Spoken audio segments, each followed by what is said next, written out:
Nano, ¿estamos? Muy bien.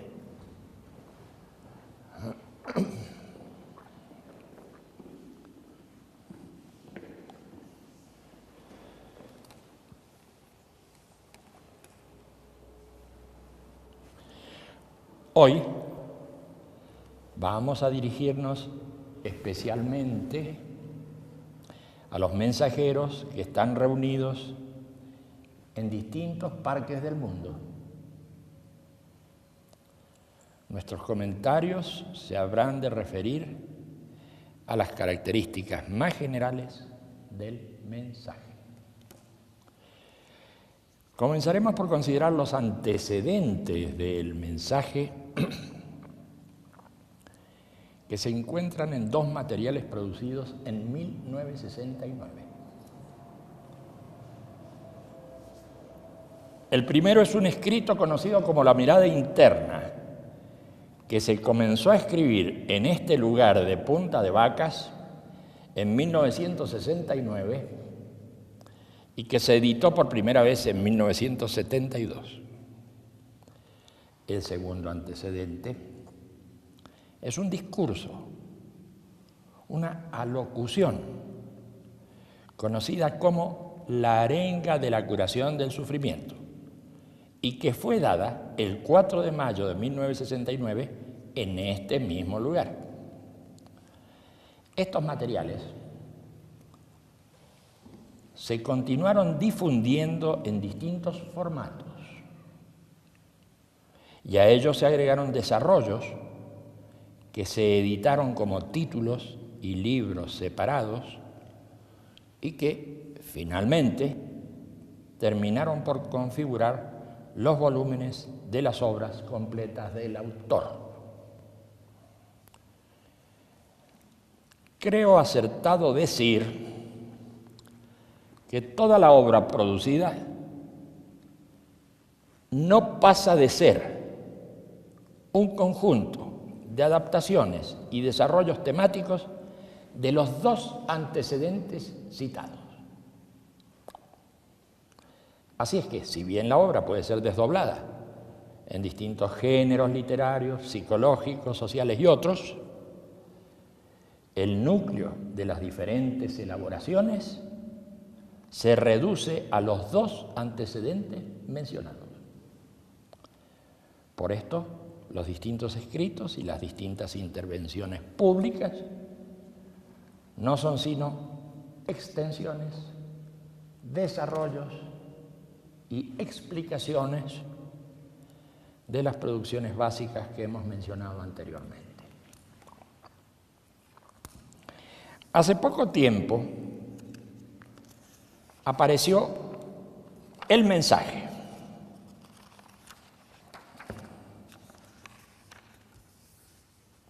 Plasmado por primera vez en un volumen publicado en julio de 2002 bajo el título de El mensaje de Silo. 3 partes dividen internamente a estos escritos: el libro, la experiencia y el camino. El libro no es sino la mirada interna. La experiencia es la parte práctica del mensaje plasmada a través de 8 ceremonias. Finalmente, el camino es un conjunto de reflexiones y sugerencias. Aquí podría terminar la consideración en torno al mensaje y sus antecedentes. Sin embargo, quisiera extenderme brevemente sobre algunos tópicos que, desprendiéndose de la arenga de la curación del sufrimiento, han servido de referencia y han permitido el desarrollo de temas individual y socialmente importantes, como lo referido a las distinciones entre dolor y sufrimiento. En la arenga, el conocimiento más importante para la vida está referido a la comprensión del sufrimiento y la superación del mismo sufrimiento. Lo importante es distinguir entre el dolor físico y el sufrimiento mental. Se sufre por 3 vías: la de la percepción, la del recuerdo, la de la imaginación. El sufrimiento delata el estado de violencia, violencia que está conectada al temor.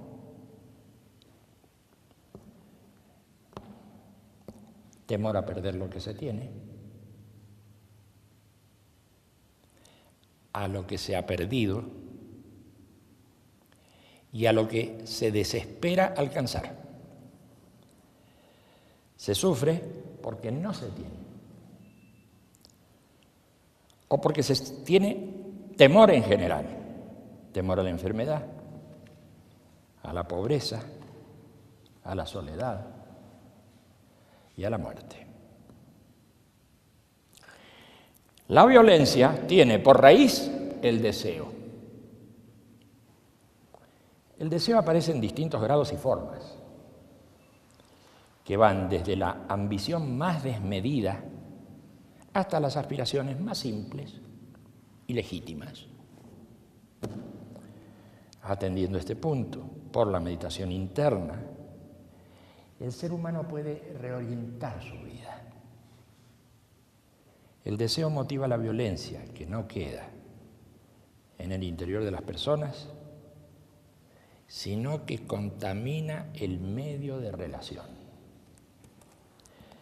También se observa aquí a las distintas formas de violencia, y no solamente a la primaria, que es la violencia física. Desde luego están además las formas de violencia económica, racial, religiosa, sexual, psicológica, moral y otras más o menos embozadas o disimuladas. Y otras más o menos embozadas o disimuladas. La violencia en el hombre, movida por ese tipo de deseos, no queda solamente como enfermedad en su conciencia, sino que actúa sobre el mundo de los otros hombres, se ejercita con el resto de la gente. No creas que hablo de violencia refiriéndome solamente al hecho armado de la guerra, es de violencia física. Hay una violencia económica. La violencia económica es aquella que te hace explotar a otro. La violencia económica se da cuando robas a otro, cuando ya no eres hermano del otro, sino que eres ave de rapiña para tu hermano. Hay además una violencia racial. ¿Crees que no ejercitas la violencia cuando persigues a otro que es de una raza diferente a la tuya? ¿Crees que no ejerces violencia cuando lo difamas por ser de una raza diferente a la tuya? Hay una violencia religiosa. ¿Crees que no ejercitas la violencia cuando no das trabajo, o le cierras las puertas, o despides a alguien por no ser de tu propia religión? ¿Crees que no es violencia religiosa cercar a aquel que no comulga con tus principios por medio de la difamación? Cercarlo en su familia, cercarlo entre su gente querida, porque no comulga con tu religión. Hay otras formas de violencia, que son las formas impuestas por la moral filistea. Tú quieres imponer una forma de vida a otros. Tú debes imponer la vocación al otro. Pero ¿quién te ha dicho a ti que eres un ejemplo que debe seguirse? ¿Quién te ha dicho que puedes imponer una forma de vida porque a ti te place. ¿Dónde está el molde? ¿Y dónde está el tipo para que tú lo impongas? He ahí otra forma de violencia. Únicamente puedes acabar con la violencia en ti y en los demás y en el mundo que te rodea por la fe interna y la meditación interna. No hay falsas puertas para acabar con la violencia. Este mundo está por estallar y no hay forma de acabar con la violencia. No busques falsas puertas. No hay política que pueda solucionar este afán de violencia enloquecido. No hay partido ni movimiento en el planeta que pueda acabar con la violencia. No hay falsas salidas para la violencia en el mundo. En esta arenga se destaca la necesidad de contar con una conducta simple que oriente la vida. También se dice que la ciencia y la justicia son necesarias para vencer el dolor. Pero la superación de los deseos primitivos es necesaria para vencer el sufrimiento mental. Son muchos los elementos que pasan de esta arenga a distintos libros, tales como Humanizar la Tierra, Cartas a mis amigos, Diccionario del Humanismo y Habla Siglo. Y también a exposiciones como La acción válida, El sentido de la vida, Humanismo y Nuevo Mundo, La crisis de la civilización y el humanismo, ¿Qué entendemos hoy por humanismo universalista?, etcétera.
El otro antecedente, la mirada interna, trata sobre el sentido de la vida. El tópico principal sobre el que discurre es el estado psicológico de contradicción. Allí se aclara que el registro que se tiene de la contradicción es el sufrimiento y que la superación del sufrimiento mental es posible en la medida en que se oriente la propia vida hacia acciones no contradictorias en general y en particular hacia acciones no contradictorias en relación con otras personas.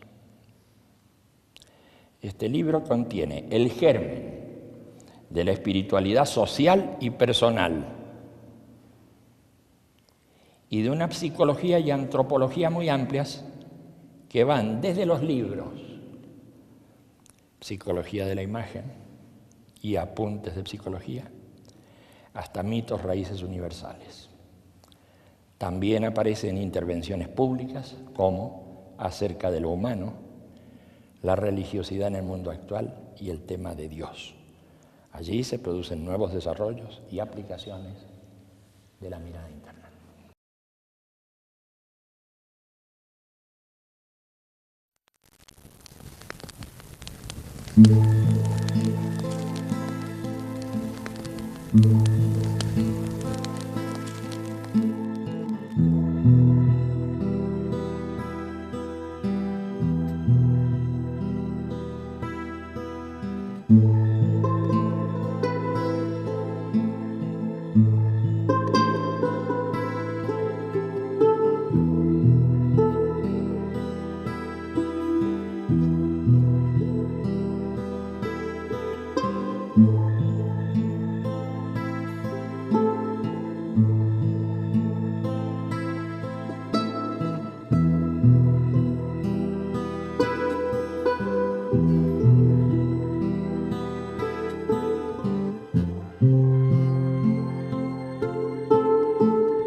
Es claro que los antecedentes que estamos mencionando en relación al mensaje de Silo se mezclan e implican mutuamente, sobre todo en la segunda y tercera parte, porque en lo que hace a la primera es la mirada interna la que se transcribe directamente.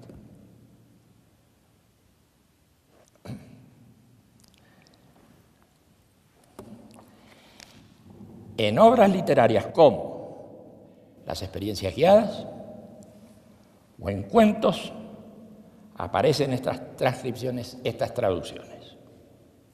Hay relatos y ficciones. O bien, en El ensueño y la acción o El bosque de Bomarzo se deja ver el fuerte contenido de una psicología que ya se manifestaba en los antecedentes que venimos mencionando desde el comienzo.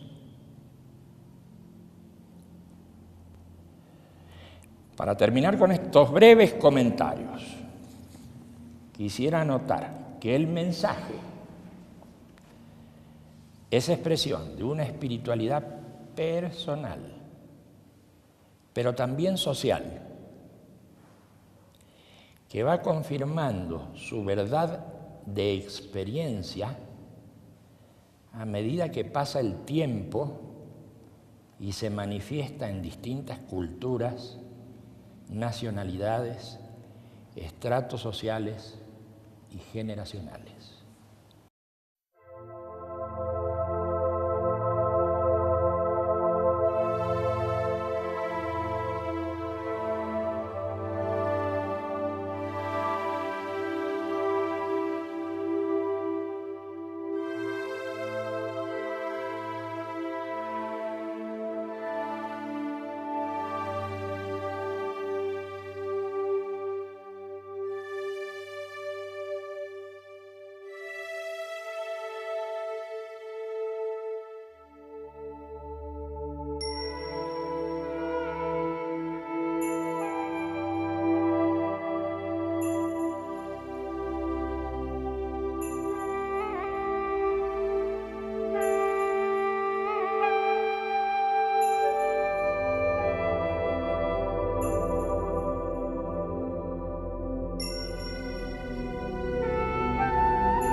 Una verdad de este tipo no necesita de dogmas ni de formas organizativas fijas para su funcionamiento y desarrollo. Por ello, los mensajeros, es decir, aquellos que sienten y llevan a otros el mensaje, destacan siempre la necesidad de no aceptar coacciones sobre la libertad de ideas y creencias, y de tratar a todo ser humano del mismo modo en que uno desea ser tratado. Este alto valor en las relaciones interpersonales y sociales hace al mismo tiempo que los mensajeros trabajen contra toda forma de discriminación, desigualdad e injusticia.